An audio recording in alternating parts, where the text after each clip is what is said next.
Welcome to the Blueprints to Buildings podcast. I'm your host, Glen Palmer, and on this show, we interview the movers and shakers in the world of property development and real estate.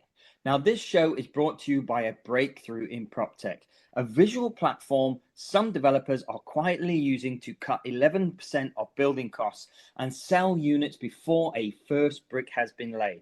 It's already replacing traditional 3D models completely.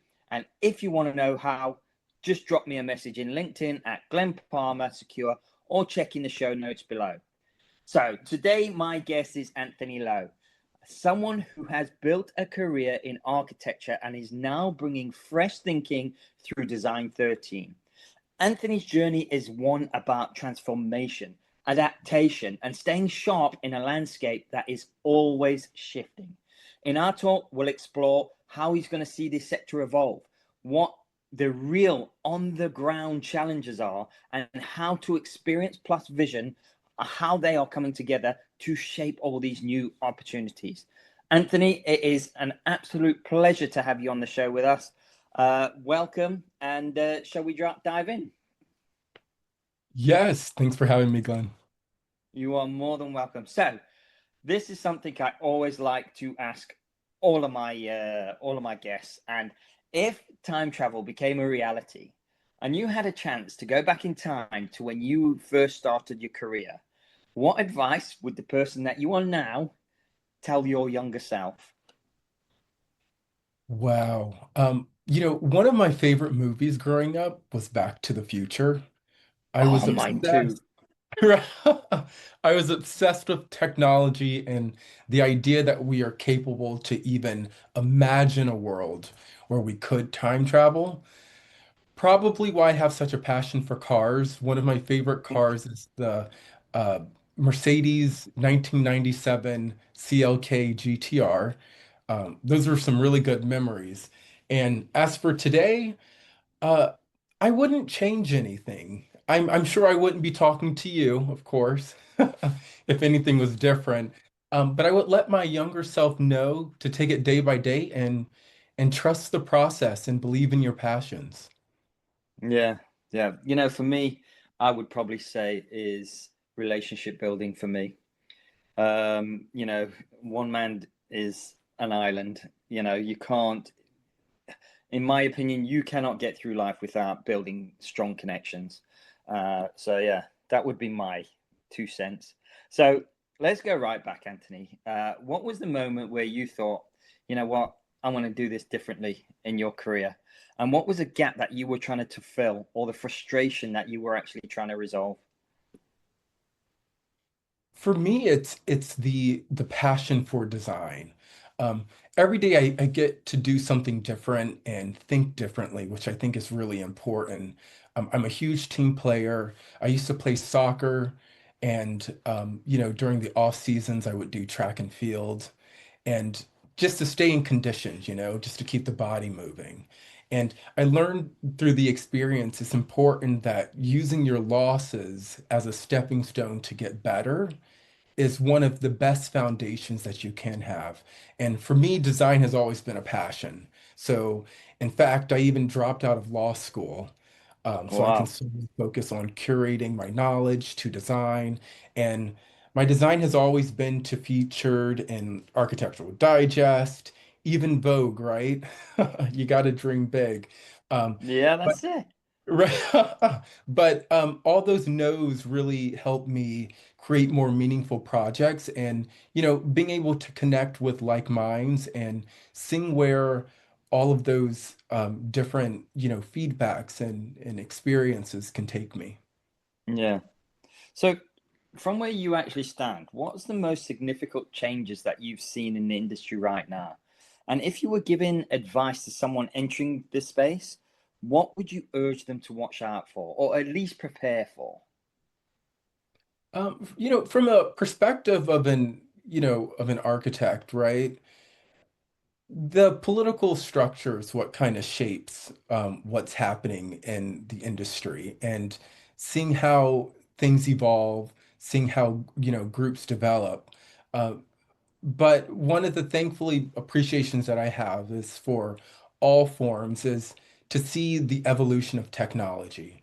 Right now, Mm, there's a huge boom in AI, which, definitely helps when it comes to developing, real estate, different programs, especially outreach nowadays. I know for me, I've been connecting with a lot of, great minds that have been using the technology in order to bridge the gap in between, uh, you know, what's happening now versus what we can develop for the future. yeah, nice. No, yeah, well, you can't go anywhere nowadays without somebody saying something about AI or AI is doing this or AI. In every it's just filtration every aspect of our lives, and you jump on and embrace it, or you get left behind. So, yeah, You're right on it. it's an interesting one. So now you've had in your line of work, you've probably had a lot of things to contend with. Something that looks on the surface extremely simple, whether that's budget, regulation, people, whatever, but somehow it has worked out to be really deceptively complex. So can you give us an example of such a challenge that you faced, and how did you approach it differently than most others? Wow. Every day I will say I come up with new challenges. Definitely budgets are something to consider, and regulations are always changing. So I Hmm. try not to get too wrapped up on those. It truly adds a complexity to the game, but despite all those factors, the people are what creates the challenges, but it also are the people that create the opportunities too. So it's always Yeah, important to stay true to yourself. Kind of how you were saying before, connecting with people and really building those relationships, that's the foundation to anyone's success. And, yeah, you know, with a student mindset, is kind of like what I like to hold on to is keeping the ego out and really just taking a step in. Just I want to say a, about a month ago, I started diving more so into AI just to learn more about it. In the past, I was one of the influencers that you can kind of see, and over time, to see how that whole realm has developed. And it's something that, I don't do anymore. I kind of leave that for the younger generations, but yeah, it's really nice to see how, everything's been evolving. And for me, I just take it as it's a new approach to the same issues and kind of just using my relationships to gain that, you know, or keep gaining the success, right? Because you got to start yeah, somewhere.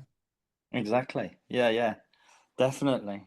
And we talk a lot about, creating clarity, enhancing the buyer or the client experience, leveraging technology so that people can see what they're getting before things actually go wrong. So in your arena, how have you used tools or frameworks to give you and your team, or your clients for that matter, that kind of early visibility and confidence? I'm constantly reaching out. I've created in my real estate quest and passion for, like the arts and architecture, have been really using technology in order to reach out. Um, of course, social media is always a really good one. And, Hmm. the development of AI, of course, is what's really been creating more so platforms. So I've been getting really used to using more platforms. Of course, I still go to my social events and whatnot just to, stay around the like minds and see what's going on. Um, but the influencer market is really taking a huge leap into being able to connect with clients, especially with skits.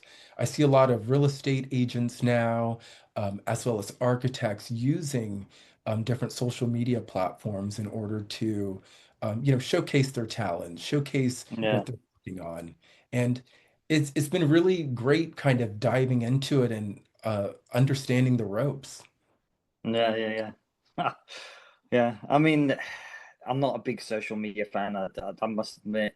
However, I can see the benefits of people growing an audience by getting on social media and doing that sort of stuff. So I know where you're coming from. So you've grown into a role where you're in now. You've likely faced challenges that when the map forward wasn't really obvious. This is talking about your mind shift now. What's the one mindset shift you believe that was key when you moved into doing what you are doing now? And how did you get to that realization? One that I've been working on is this concept of radical optimism. You know, I still don't understand it, but I'm embracing it, you know. Uh, I'm kind of with you. I might be dating myself now, but originally, I'm not a huge fan of social media. I barely knew how to use a computer for the longest, right? But I like to stick to like the simples. Of course, when it comes to like iPads and all the Apple products, I can Yeah. understand those a little bit better.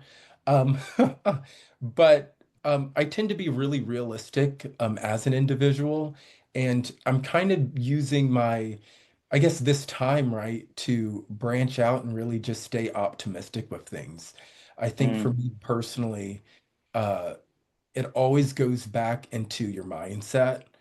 And, when a negative thought creeps in, I kind of replace it with a positive one and just keep an optimistic outlook. And yeah. undoubtedly, it's a work in progress. Yeah. Um, on that note, a book that you should read, The Gap and the Gain. Really good book. It's by Dan Kennedy, and it's all about turning negatives into positives. It's about either living in the gap or living in the gain. So the gain is always the positive side of things. The gap is where you blame everything for everybody. And that book, honestly, what a game changer. Gap and the Gain. Have a look at it. But yeah, I like that ethos because I'm very much in that camp. I try and see the positives in everything, and it's a great place to be anyway. It Everything really is is. yeah, yeah, yeah. So that's it for today's show. Anthony, been an absolute pleasure having you on the show. Really enjoyed the conversation, and it's really been enlightening. So thanks again. Always a massive thanks to the listeners. Anthony, before we close, if the listeners want to get in contact with you, learn about what you have to offer, what are the best ways that they can do that? Yes, I'm mostly on LinkedIn, and most of my social media is I am Anthony Lamar. And then Instagram, I'm Anthony Lamar. So feel free to reach out and connect and build some connections. Nice. Excellent. So, if you are still wondering about that prop tech thing that I mentioned at the start, good. You should be. Drop a message and I'll show you what the early adopters are up to. Thanks for tuning in to Blueprints to Buildings. I'm your host, Glen Palmer. I was joined by Anthony Lowe, and see you on the next episode.